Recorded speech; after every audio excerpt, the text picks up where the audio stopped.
Hey, everybody. Welcome back to Word Balloon, the comic book conversation show. John Suntra's here. Excellent conversation today with David Pepose.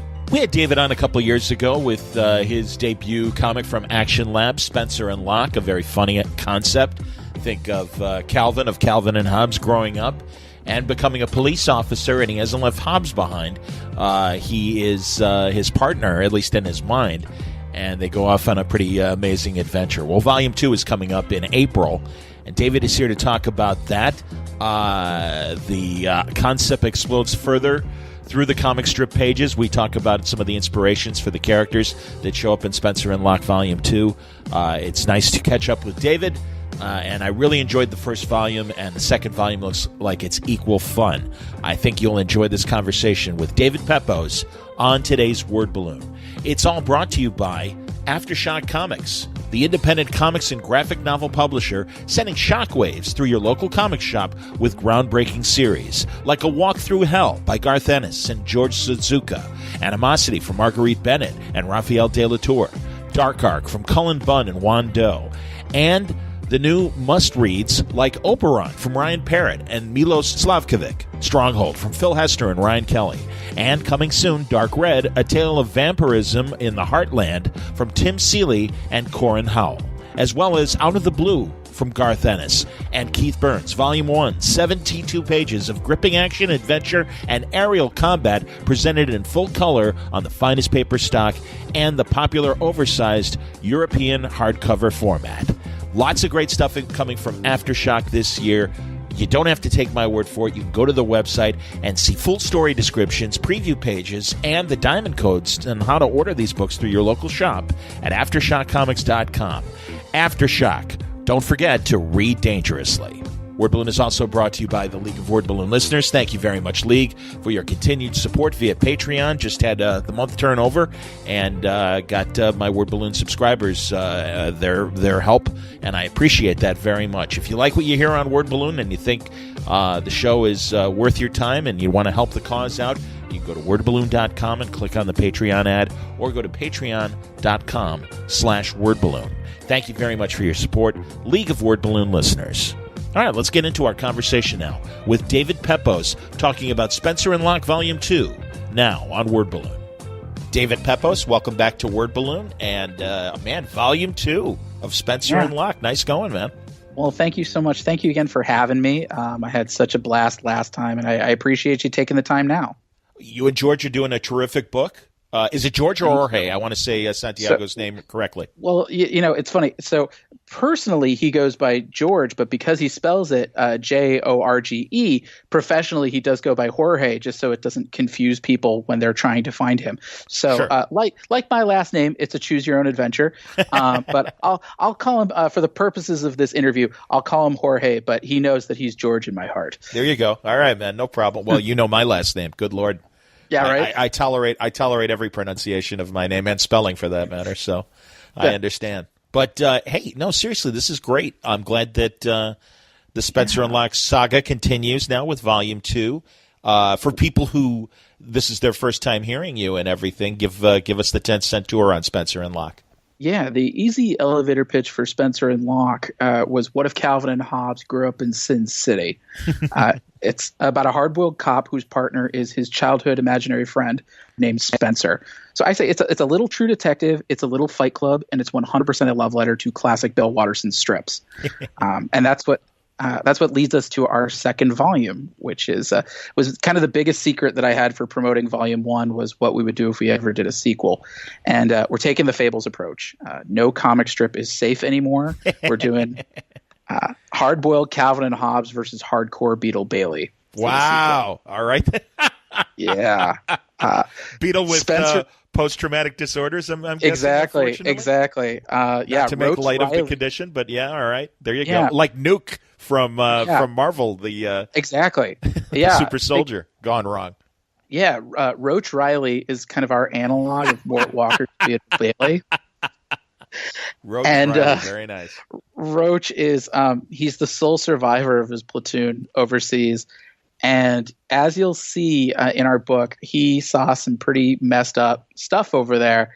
And for those who hadn't read the first volume of Spencer and Locke, it's Locke grew up in a very abusive and traumatic childhood, and so he sort of invented his best friend Spencer as a way to cope. The thing is, Spencer and Locke, they've had a whole lifetime to kind of grapple with their inner demons.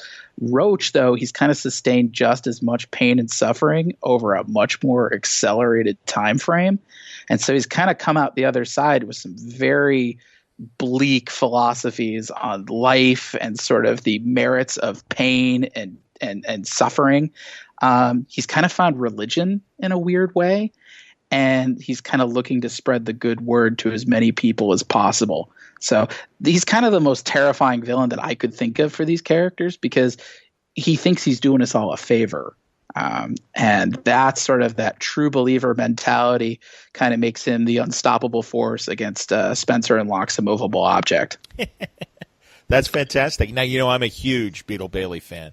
Mm-hmm. I mean, ever since I was a little kid, and I love the whole cast of characters. And sadly, as I really thought about it, putting two and two together, I'm like, oh my God, why haven't I been cosplaying as Plato, the dark-haired, glasses-wearing guy in Beatles platoon and everything? I'm like, Jesus, that's easy. I go to the Army Navy store, get some fatigues, and I could be Plato. You need to get yourself like a pit bull, give him a hat. And, Otto. You can have Otto with you. I love Otto. I love Sergeant Otto. Come on, man. Absolutely. Good Lord. I'll just say, if you like Sarge and Otto, you'll really like Volume 2. That was what I was hoping to hear, man. That Zero might show up, or Otto and Sarge and everything. And I was going to say, Zero gets a very quick cameo, but he is there. I have a bad feeling that Zero gets the red shirt treatment if this were Star Trek. Let me put it this way.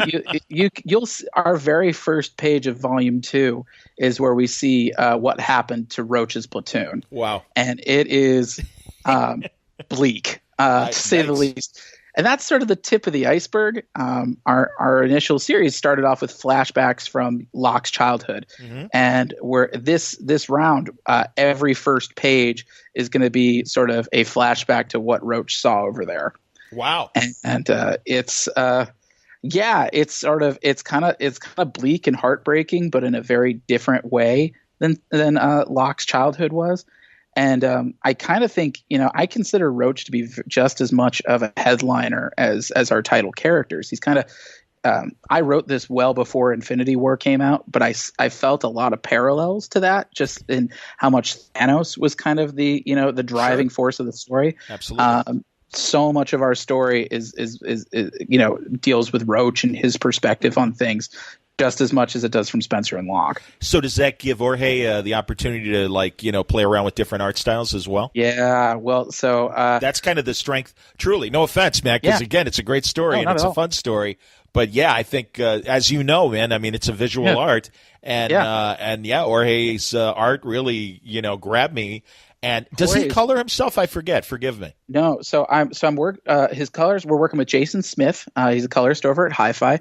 Jason is phenomenal. I consider him to be our secret weapon. Jorge is already an incredible artist, and Jason just brings him up to that next level. Yeah. But Jorge is. I mean, I laugh. I consider him my trophy artist because he's just. I mean, his work is just so terrific. And we may have talked about this a little last time, but the whole when I was thinking about putting together a book, I kind of took from the Justin Jordan playbook that he did with Luther Strode, where Justin is a very smart writer. He's a story generator. He's really good at what he does. I think the smartest thing he did in that book was work with Trad. Totally. And I thought Trad Moore, yeah, absolutely. Yeah. And I thought, boy, where's the next Trad Moore going to come from? And so I looked at all the different art schools. I looked at Savannah College of Art and Design. I looked at RISD, SVA, the Kubert School. And I didn't realize this at the time, but Jorge was finishing his MFA program at SCAD right when I emailed him. And so it was kind of the right place, right time. He had been looking for something to do following his time at SCAD, and he had been really interested in noir storytelling. And so it was just kind of like the right place, the right time. The stars really aligned. And so I'll tell you this. He was nominated for a Ringo Award for his covers last year. Oh, wow. And I think, to be honest, I think he's raised the bar even higher for volume 2. He is, now that, we've had 4 issues to kind of get to know each other and to kind of know each other's styles and what we want to do. He's really raised the bar. This book, I think in every capacity is better than the first volume. And he just, he's knocked it out. And we do have so many opportunities. People, always like to comment on sort of how he did like a Pitch Perfect Bill Watterson homage for our flashbacks. Wait till you see what he does with Mort Walker's style. And without giving too much away, we did do our Spaceman Spiff homage last arc, the last flight of Rocket Man Reynolds. Who's to say that something like that might not happen in volume 2? I try to approach writing this series the same way I did with the first, which was sort of this, oh God, I don't know if I'm going to be able to write anything ever again after this comes out. And so we wanted to throw sort of everything in the kitchen sink that felt organic to the concept. And I never worry about whether or not Jorge can do it. I have the utmost confidence in him, even though I'm sure sometimes he opens up his inbox and sees a script and goes, crap, why did he do this to me? But he is just an artist, a true consummate professional. And I'm excited to continue writing his coattails for as long as he lets me. I understand, man. No, he's quite a talent. And yeah, man, no. And it's a great, fun concept. And even if you didn't recognize some of the nods that you put in volume 1 and obviously what you're going to do in volume 2, I think that's a fun, interesting idea. And yeah, man, no, I hope we see a lot of the Beetle Bailey cast members. I'm like, is Miss Buxley going to show up as a femme fatale?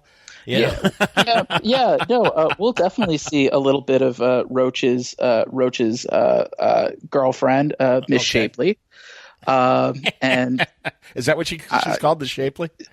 Yeah, Miss Shapley. Miss Shapley. Oh, very good. Of course, Miss Buxley, Miss Shapley. Yeah, Miss Shapley gets a little bit in there. We see his commanding officer, Colonel Major. Halftrack? Or Major in this case. All right, very nice. Yeah, we do see the Colonel, although he does not get a name, but you'll see him in the in one of our flashbacks. The poor chaplain. The poor chaplain. That's probably like the bleakest page in the entire book. I won't spoil too much, but we'll just say that was sort of the furthest I felt comfortable pushing the envelope for this sequel. It's certainly a page that might get some people talking. And the thing is, though, is the fun part about this high concept is like we get our Calvin and Hobbes iconography. We get to parody that. We get to parody Beetle Bailey. But the thing is, we have the entire funny pages to work within. And so we're not just limiting it to these 2 strips. We've got our riff on Brenda Starr. Excellent. Melinda Mercury, who's Locke's new love interest. And she, it's sort of the thought process is who would be the worst person for a cop to date? And it would probably be a reporter. And so at the same time, while they sort of have an innate kind of conflict of interest going on with their various jobs, they approach things in a very similar way. They're kind of detectives on different parallel tracks. And so Melinda is going to be investigating Roach's rampage on her own. And sort of the things that she figures out along the way are going to lend a lot of backstory to why Roach is what he is and why he's doing what he's doing. And it's going to have some consequences for Locke going down the road as well. We've got our riffs on High and Lois, Hal and Lana Forrester. That's the city's leading philanthropist and the city comptroller. Think of like Harvey Dent in the Dark Knight. That's kind of the role that Hal will have a little bit, as sort of this guy who is trying to bring some order to the city, and saying, what do we have to do to not be afraid of this city anymore? And that's sort of the tip of the iceberg. We'll see. We'll also see a lot of winks and nods to a lot of other characters. Apologies in advance to Olivia James. We got a nice little Nancy cameo in there. Is she in front of the mirror in the swimsuit and upset with the way she looks? Of a sort. All I'll say is I wrote that cameo before. Writing comics is a little like time travel for me, where I write them really far in advance, and then like a year later, I see the finished artwork. And so I wrote that Nancy cameo. It's in our first issue. I wrote it before the Nancy. Wait a minute. You're saying Nancy and Sluggo, of course. Yeah, Nancy and Sluggo. Okay, I'm thinking of is she also or Kathy?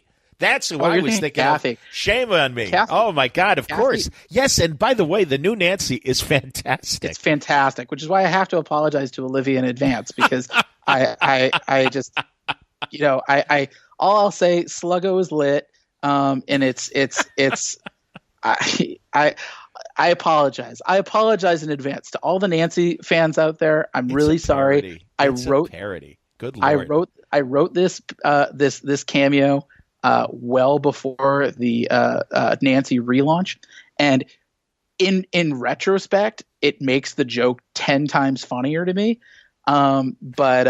Yes, any Nancy fans, you're gonna want to read Spencer and Locke 2 #1. It's you'll love it or you'll hate it. You wonder if Harvey Kurtzman had to apologize to Superman fans or Archie fans back in the 50s when he was doing that and doing those amazing. I mean, it's a parody, man.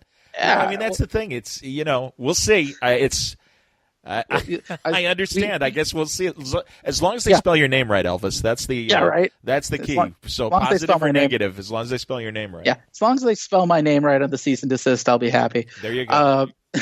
We've got all sorts. We got our parodies of. Just to throw a few names out there, we've got Hagar the Horrible, Marmaduke, the Family Circus. What we do to poor Dilbert, that'll be people will see actually, but by the time this goes up, we'll have sent out our previews for issue 2, and so you guys will see what we do to poor Dilbert.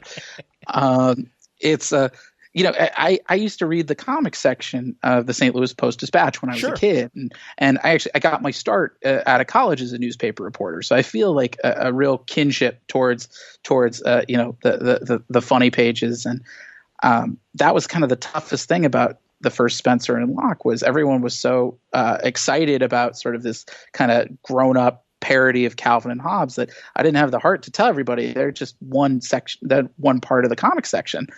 And, all these characters, they lived on the same page when I was, reading them as a kid. So why wouldn't they inhabit the same universe? No, that's awesome, man. Go on. Yeah, continue. Excuse me. No. And that's just that all these characters have these very different archetypes to them.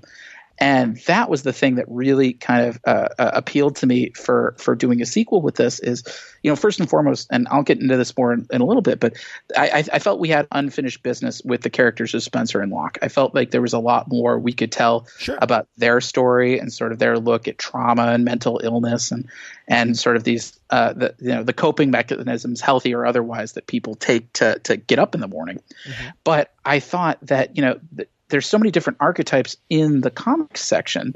And so whenever you're sort of looking for storytelling avenues, for example, I thought about what are the kind of threats that police officers would face. And so for our first arc, it was organized crime. It was a crime syndicate led by Locke's father, Augustus. But I thought, something else that police officers face is terrorism. And sort of what was this idea of this sort of larger than life, almost unimaginable kind of destruction? How could you put a face to that? And immediately I thought of Beetle Bailey. The Beetle Bailey has been in the cards since before I pitched Jorge on the series. That's how long this has been a plan. Because he's sort of got the military background, he's got the training, he's got the hardware, but also that military environment lends itself really well to these conversations that we've been having about trauma and PTSD and violence, and whether or not sort of violence can kind of help avenge your past scars, or if it just begets more violence. That sort of it helped me out tremendously writing this second arc, because I would think to myself, for example, oh man, we need a computer guy. We need somebody who'd be good at computers. Well, you just go through the funny page and you're like, oh, Dilbert would be great at computers. Or, oh, we need an attack dog. Oh, well, that dog looks a lot like Marmaduke now. And it was just it was kind of very freeing, and it felt in a way that you could make things very unpredictable, but doing it with very familiar materials. So people, even kind of the most casual of comic readers can kind of understand, oh, that wink, that nod, I see what you're getting at here. And so, sort of opening it up across the funny pages was super fun. The only thing I'll say is we have saved a couple of major comic strips, and that's sort of my promise to the readers that if we get enough pre-orders and our sales are good enough to justify a volume 3, I'm actually saving the best for last. That's great, man.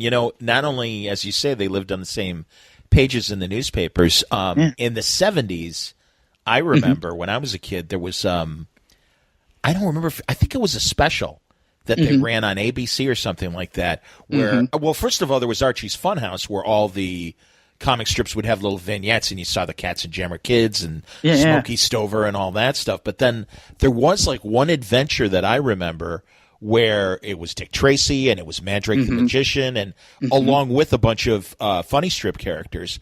And got it, pretty impressive for like 70s television animation, which is usually so limited. But they really did make all the characters look right and correct. And I wish I could remember more of it, but I do remember Popeye, like, kind of in that classic way of Crisis on Infinite Earths, that the Golden Age Superman gets the final punch.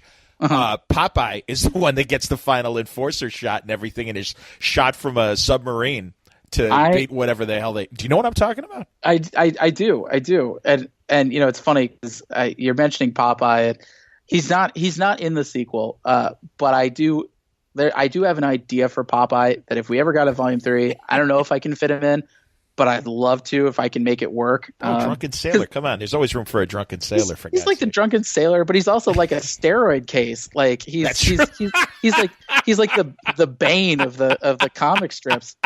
You're right. There must be something in that spinach. There's something in that. That's HGH. Yeah, exactly.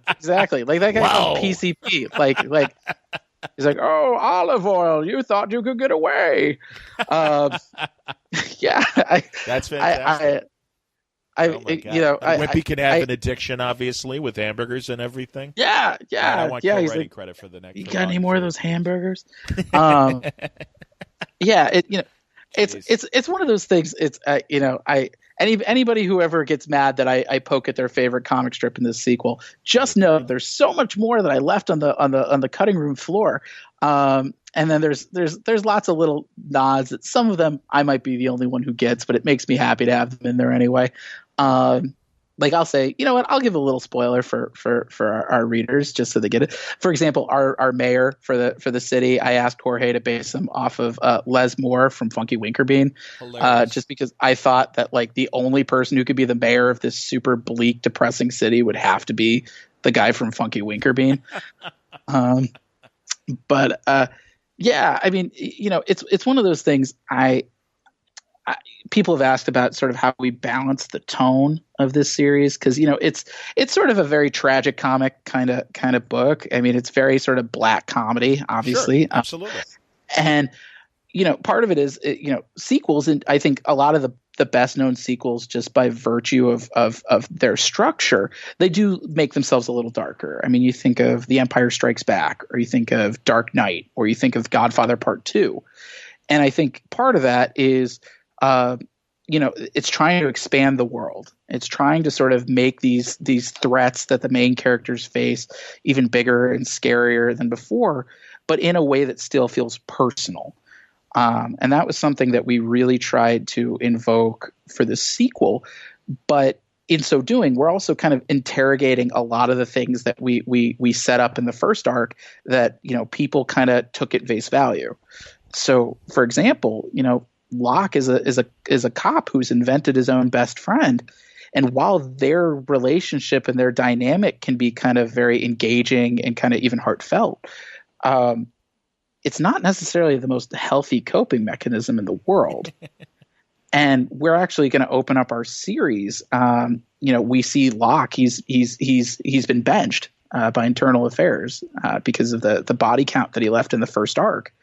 You don't do a multi-million-dollar car chase and leave a warehouse full of dead henchmen without somebody calling you to account for it. And Locke is sort of still really coping with these inner demons, and his partnership with Spencer has kind of suffered a little bit for that. They're finding themselves increasingly at odds with one another. Locke is kind of has his hands tied behind his back. Not only does he want to see his gun and his badge again, he wants custody over his young daughter, Hero, who, I guess, small spoilers for the first arc, his high school sweetheart, Sophie Jenkins, who was our murder victim in the first arc, she left a daughter behind, and we find out that Locke is the father. And so Locke is sort of he's finding himself in this weird position where he has to be the level-headed one now. Okay. Where he's saying, we got to play things by the book. We can't, do anything too crazy. And Spencer, his imaginary panther friend, he's like, man, you know why cats used to be revered? It's because we would find the vermin and end them. Like, we need to get on the streets. We need to be doing this. And it's sort of this question of like, well, is Locke sort of channeling his aggression and his violence into his job? Like, is this, is he just kind of picking at the scab here when it's really kind of a deeper infection? And that's sort of the thing that puts him head to head with Roach. Roach has a very nihilistic worldview, and he sort of wallows in his pain, and he wears it like a badge of honor. And Locke is the kind of guy who wants to kind of transcend his scars. He kind of wants to leave them in the past where he thinks it belongs, and he's going to have to face that. He's learning that despite facing all of his childhood tormentors in the first arc, catharsis doesn't come from the end of a gun. And he's going to have to really like kind of dig in deep here and figure out like, how is he going to move on as a cop, as a friend, as a father, romantic partner? Because, the rest of the world at large is not going to tolerate his violent brand of crime fighting for very long. Does Jorge I'll be interested to see what he does. Yeah. As far as starting with the template and putting his spin on it. And again, the flashbacks allow you the chance to parody and maybe get closer to the artistic looks of some of the strips and everything. Exactly. It's sort of our way. I see the parody, the flashback parodies as kind of our release valve. Yeah. This is a book that could get, it can be at times very bleak, and sure. And we try to keep it from being oppressively so. And also, I guess, full disclosure, me as a writer, every time that I sort of was like, oh, don't know what to do next, I was like, let's throw in a flashback. Let's see how that goes. Just as a way to sort of, get the thing moving, or to help transition into a scene transition or a timing transition. And we get to, I read from beginning to end Calvin and Hobes. I read the entire thing when we I think I read most of it, but I hear what you're saying. That's hilarious. After I wrote the very first issue of the first arc, and I realized, this could be something that we'd like, I read through the whole thing just to be just taking notes and kind of absorbing the whole thing and saying, okay, what's the iconography here? If I was somebody who just had a passing familiarity of Calvin and Hobes, what would I expect to be in this book? And when the first volume did so well, I immediately said, okay, I got to go back to the drawing board. I got to reread the thing all over again. And the cool part is that there was a lot of iconography we couldn't include in the first arc. It just didn't fit, or it was just too much. It was sort of, had an embarrassment of riches. Bill Watterson he's a genius. And how many years did it run? It ran for, I believe, 10 years. Okay. Yeah. And it, the beauty of the Calvin and Hobes concept is, you start off with, it's a young boy and his stuffed tiger, but his stuffed tiger is his imaginary friend. He imagines the tiger to be real. Right. And if you take that at face value, you can take that then to the most logical extreme possible. Then you're suddenly, putting Calvin on the planet Mars as Spaceman Spiff, because that's in his imagination. Yep. And you have him being a stupendous man, a superhero, or you have him, having these sort of funny fantasies where he's a fly, or he's cubist, or there's no gravity in the house anymore. But it all comes from that kernel of, oh, he's got an overactive imagination. And so it's easy to sort of sidestep that and say, oh, he's got mental illness. He's schizophrenic. He's hallucinating all this. But there was, even with that sort of wide playing field to organically play within, there was a lot of iconography we couldn't fit. And that's another reason why I was so happy to get into volume 2 is I was like, okay, we get to sort of include those. So Calvin's killer bicycle, for example.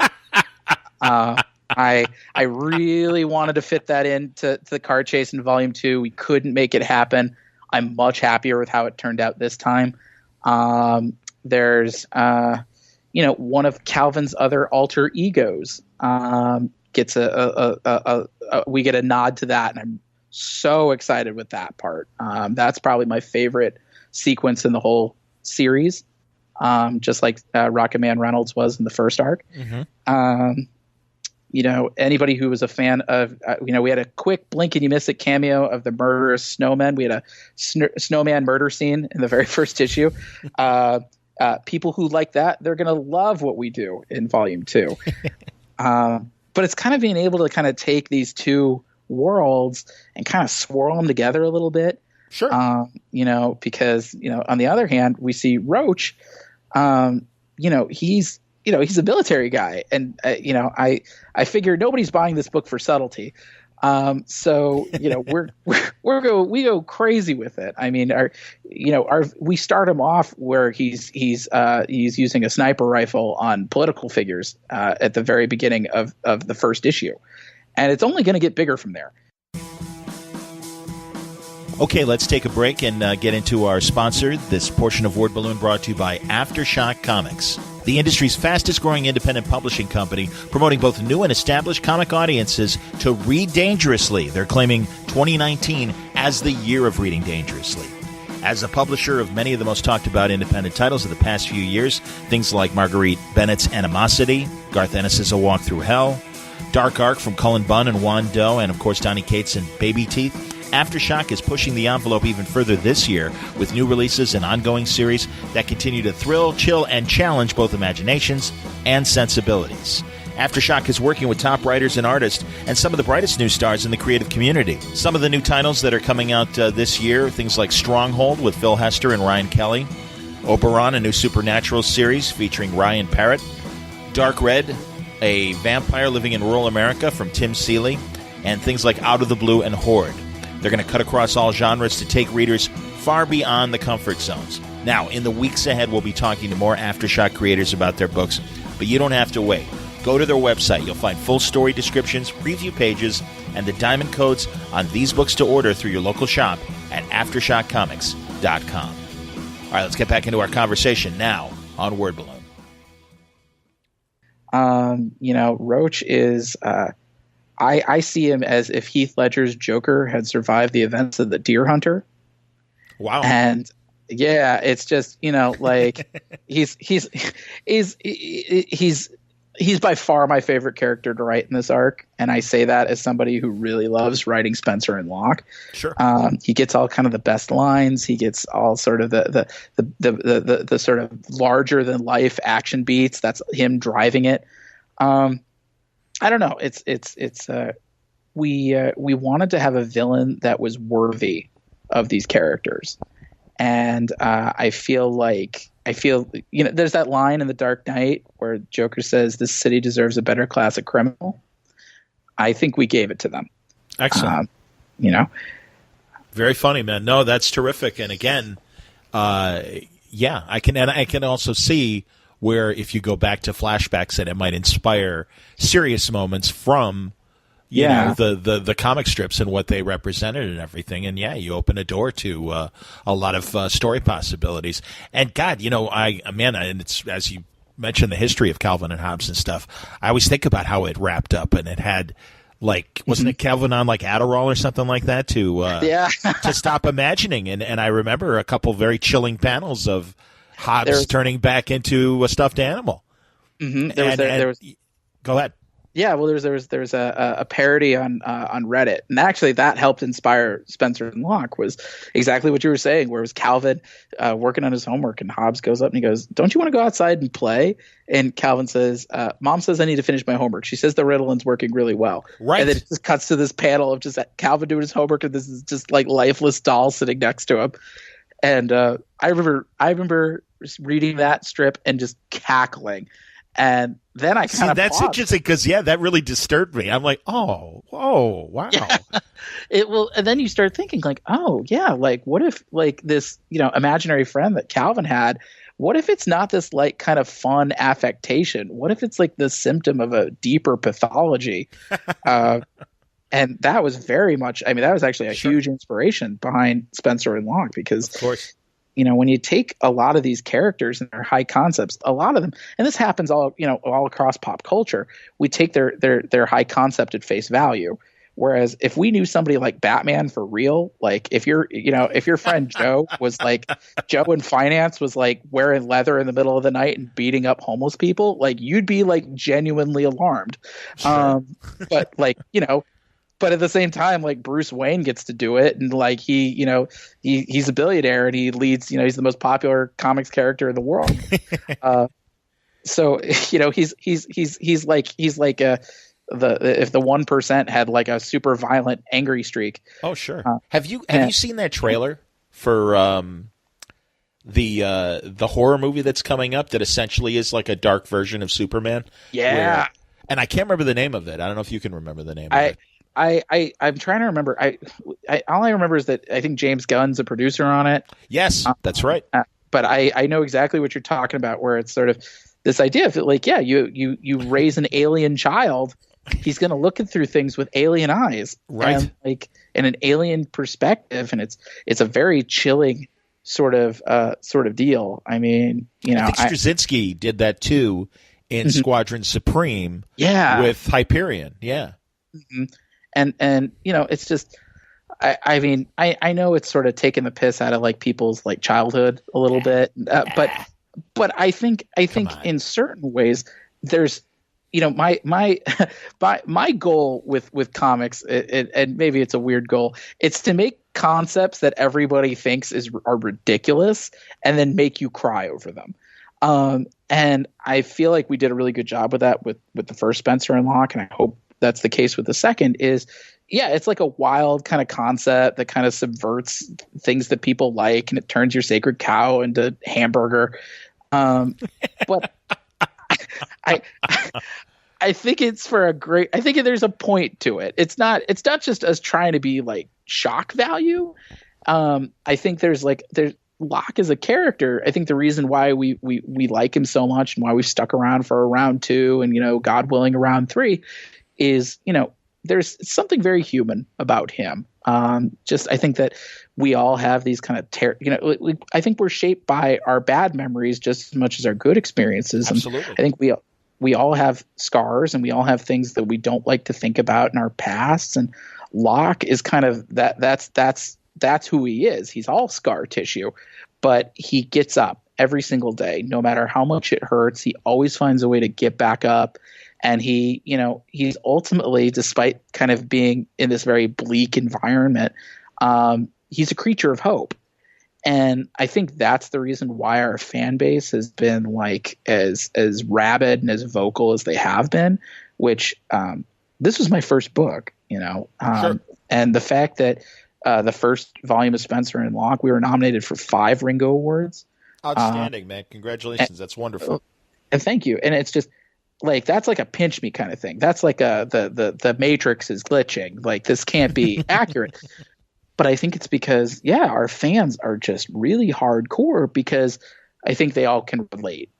We might not all relate to having an imaginary friend, but I think we can all imagine sort of having bad times in our lives and the friends that kind of help pull us out of the muck. And that's going to be sort of the thing that we get to analyze a little in the sequel is, we think we know what a cop and his imaginary best friend would look like. But what happens, all friendships evolve and all dynamics change. And these guys are not going to be immune to that.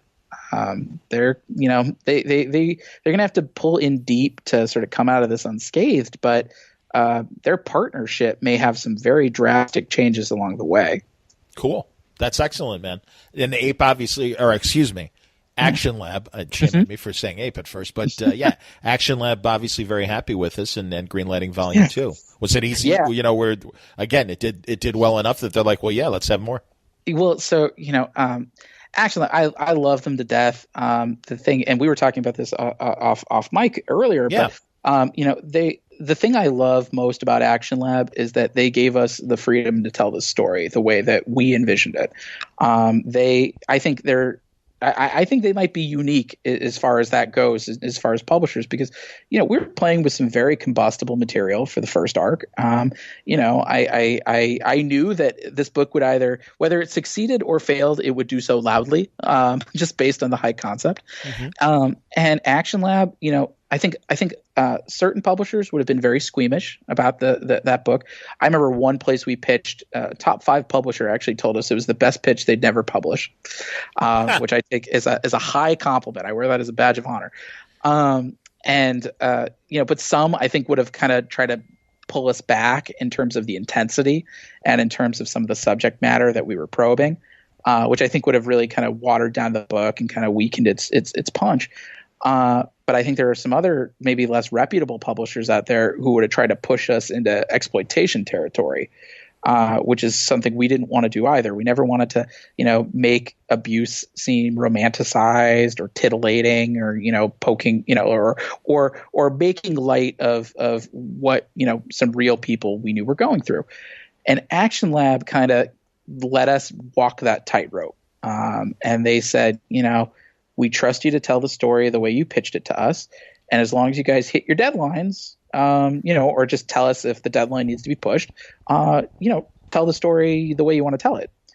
And that kind of freedom has been so incredible. It's been, I thank Brian Seaton and Dave Dwatch and Nicole D'Andrea and Sean Gabberin and Danielle Davison and Jason Martin and Sean Pryor and everybody else who I'm missing. They've trusted us. And Excellent. Especially for a first-time creator, that's huge. And they were really happy with how the book turned out. Brian and I were actually talking very early on about a sequel. I think probably around the time, maybe just before the first issue dropped. Part of that was we had been in discussions with producers for an option. For film rights for the book. Wow. But I think Brian also just really liked how the series came together, and I think he this could have been like a very edgelord fantasy, and that was not what we wanted. And I think the fact that we kind of treated it very thoughtfully, I think he really liked. So he was asking pretty early on. He goes, "Hey, if you guys have a sequel in mind, maybe you should get on it." And part of the reason why it's taken so long for us to get here, it'll be by the time issue 1 of volume 2 comes out, it'll be 2 years since the first issue. Wow, I didn't realize that. Holy cow. Yeah, it'll be 2 years almost to the day. We're April of 2017 versus April 2019. Gotcha. And part of that was we wanted to just make sure that the demand was there. We wanted to see what the critical reception would be and Certainly. Make sure that we had enough sales to justify it. I bear no illusions that I don't think people are buying Spencer and Locke for my scintillating personality. Action Lab it's not a huge publisher. Our sales floors and ceilings are very different than a place that like an Image or of course a Marvel or a DC. But honestly, I can count really on one hand the number of people who read the book and didn't like it, which is huge for us. And so right around the time our first trade dropped and the sales were really strong, and they continue to be really strong on the convention circuit. I sat down with Jorge and I said, "Hey, bud, here's the idea for volume 2. Do you want to do it?" Because I really did not have any interest of continuing the series if Jorge and Jason and Colin Bell or Letter, if they weren't involved, I'm not sure if I would have continued with it. Okay. They're kind of the dream team. They all kind of feed upon one another. They really come together. They really are greater than the sum of their parts. And so thankfully, Jorge was, I think, he was even more skeptical about how our book was going to do than I was, just because nobody knows who we are, and Action Lab being a smaller publisher, he was kind of like, okay, this will be a book and this will be fun. And when I was able to email him and say, hey, you're nominated for a Ringo Award, or hey, we got optioned for a film, or hey, look at all these reviews. Suddenly he was kind of like, oh, this crazy idiot who emailed me 2 years ago, he actually knew what he was talking about. I love Jorge to death, and I was so excited when he was like, yeah, dude, let's do this. And sort of the real skill that everybody brought to the table. I mean, everybody's trying new things with this book. Jorge, is really getting kind of a nice grittiness to his inks, which looks really nice. And then Jason, our colorist, he was really big in adding textures to the colors this time, texture filters, which it's getting a little in the weeds, but it's basically adding in an overlay onto Photoshop. So instead of having, for example, a plain yellow wall, you suddenly have a wall that looks like it's got like mold damage and mildew, kind of that texture.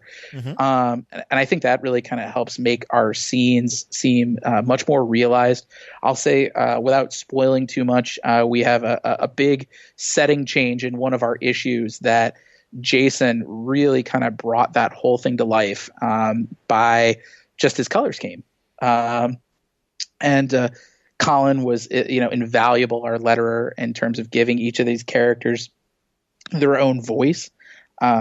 It's, again, and I'm getting very into the weeds about the process of the thing, but, I think the strength of our book is we're kind of able to kind of get this sort of rapid fire back and forth banter between Spencer and Locke, especially. They're kind of busting each other's chops in sort of a Shane Black kind of way. Okay. And the way that Colin does his lettering, it's so smooth and it's so intuitive that you're immediately sort of like able to keep up with these guys kind of bantering back and forth. And that way you get to, you're immersed in it. And so you're able to be surprised by the one-liners and you can laugh along with them, as opposed to, there are other letters who, you really have to kind of work hard to follow the flow of the story. And just working with them all together. And then we have our variant cover artists, Mon House and Joe Mulvey. They're back for round 2. And, honestly, it felt like a free-for-all between the two of them and Jorge in terms of the covers. They each were trying really hard to one-up one another, which is kind of fun.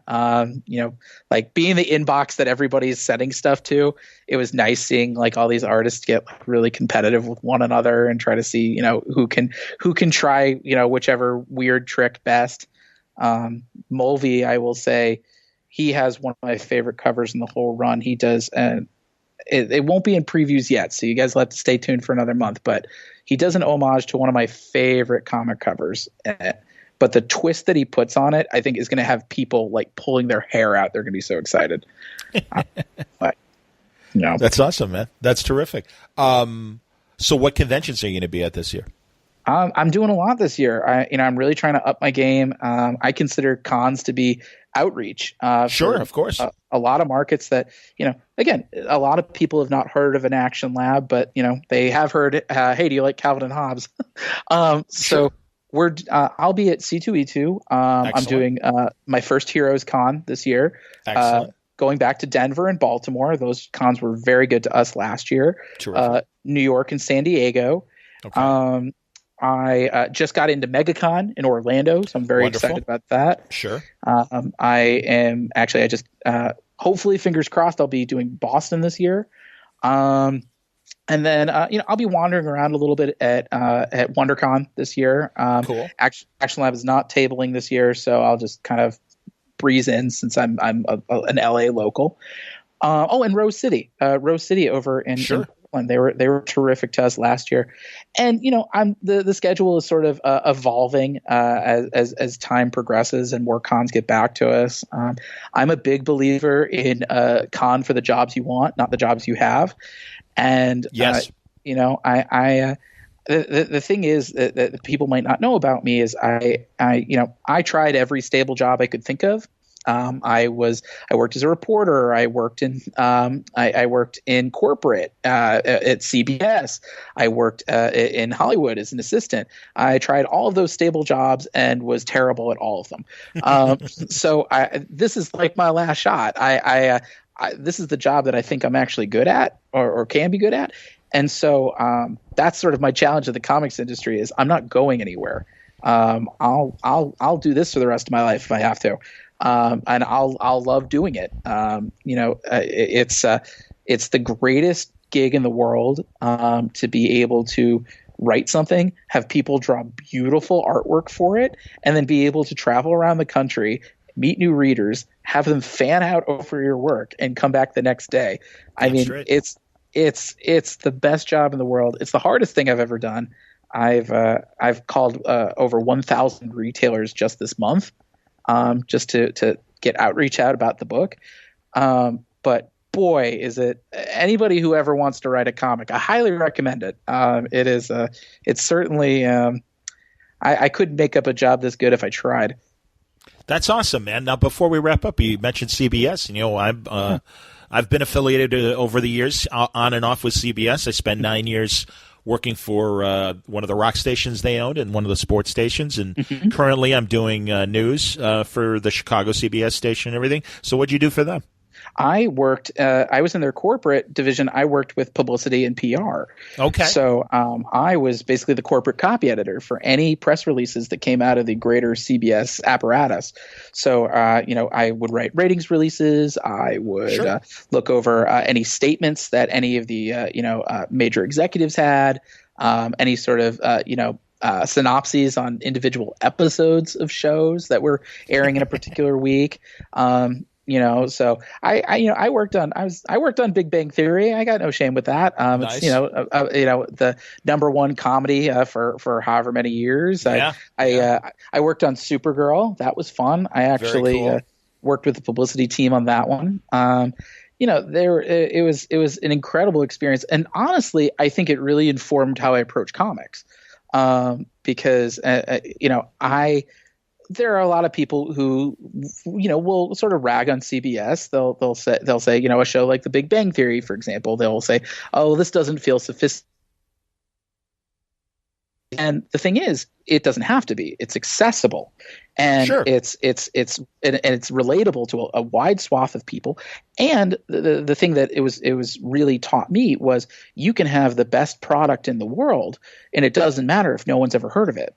And that's something that I think I bring to the table as a creator that I think maybe, that might be a little more unique to me is, outside of my writing style, which, I think, I like my writing. I'm biased. But I think, the outreach is something that I really enjoy doing because I believe in this book. I believe in Spencer and so that's been really the secret of our success. It's been having the retailers and having the fans and having the press and people like you all support us. We've sort of built a really nice coalition of readers and fans and people who, they believe in the little guy.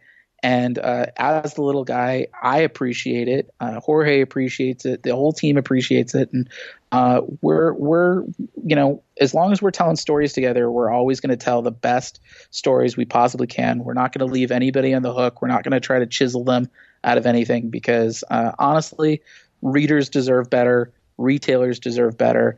And, I'd like this industry to stick around long after I'm in the ground. And so book by book, I'm going to do my best to keep it that way. That's great, man. And, that's the hard part. It's easy to do the fun part, the creative part of the job. But really, when you get right down to it, this is what you need to do is put blisters on your fingers from dialing so much or typing so many emails and everything.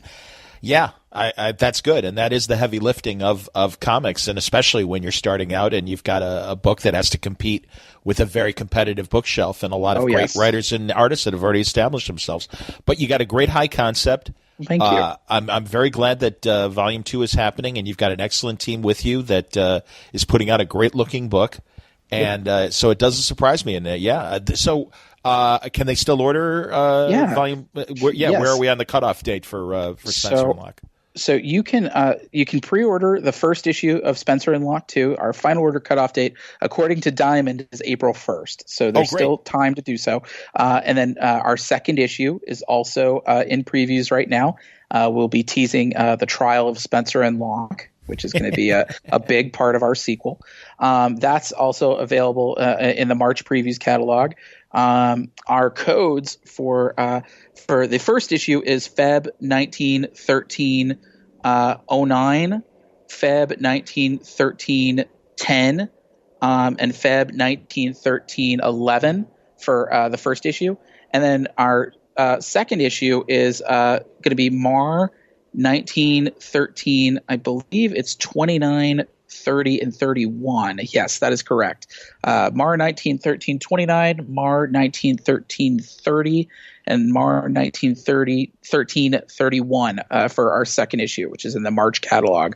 And yeah, pre-orders, they make or break books like ours. This is the thing I try to always impress upon readers and your listeners. We really want to do a volume 3. Action Lab has said if our sales are not in the toilet, they would love for us to do a volume 3. So call your local comic shop, tell them you want us, because honestly, as an indie creator, that's what gets us to do more books like this. So thank you all for calling. Absolutely, man. No, and it's like I said, it's volume 1 was very entertaining, and it doesn't surprise me. And you heard me laughing as Dave was describing volume 2, and it was genuine because. No, I think you're onto something here, and I certainly would wish you all the best for Volume 2 and, the subsequent Volume 3. So, David Pepose, thank you very much, as always, for joining me, and look forward to hearing about Spencer and Locke Volume 2, and we'll try and get Jorge on during the run and talk to him about the great art that he brings to the book. Absolutely. As well. He would love that. He would love that. And thank you so much for having me. I really appreciate it. It's kind of interesting. David joined Newsarama right around the same time that I left Newsarama. So we just missed each other, but we worked with a lot of mutual people. And, we're sharing some stories after we finished the official interview and just talking about some of the fun people that we used to work with at Newsarama that I still keep in touch with. Great people like Matt Brady and Vanita Rogers, who, I just miss those guys. I can't tell you how many times, as I told David, at conventions, it would be me, Matt, and Vanita, and we'd laugh and have a great time. And, after covering panels or trying to get floor interviews, we'd have dinner and just be exhausted, but just a good feeling of we got stuff done. And it was, as I was starting to make more friends in the comic community, they were among my first friends, and you know how it is. So I'm sorry, I don't mean to get sentimental, but no, talking to David really reminded me of the Newsarama days. So I hope you enjoyed the conversation with David Pepose, and check out Spencer and Locke. Today's Word Balloon was brought to you again by Aftershock Comics. They are the independent comic and graphic novel publisher that are sending shockwaves throughout your local comic shop with groundbreaking series. Great stuff. Garth Ennis not only kicking ass with A Walk Through Hell from him and Goran Suzuka, but also his brand new Out of the Blue from him and Keith Burns, which is a great action aerial combat adventure, full color. Garth Ennis and war stories, man, they are made to be together. And man, I've just enjoyed Garth's war stories for over 20 years now, and it's always great to see him come back with very exciting and very interesting stories, untold stories of the world wars. Pretty interesting stuff. There's also Animosity by Marguerite Bennett and Raphael de la Tour. Of course, Marguerite is and Raphael are presenting a special Animosity for Free Comic Book Day coming up in just a few weeks, really, when you think about it. It's 2 months away, but it's technically less than 2 months away. There's Dark Arc from Cullen Bunn and Juan Doe. We talked to Cullen about that series here on Word Balloon. There's also things like Stronghold from Phil Hester and Ryan Kelly. Phil was on talking about that recently. And, of course, Tim Seeley was on to preview Dark Red, which is a new story about vampirism in the heart of America with him and Colin Howell.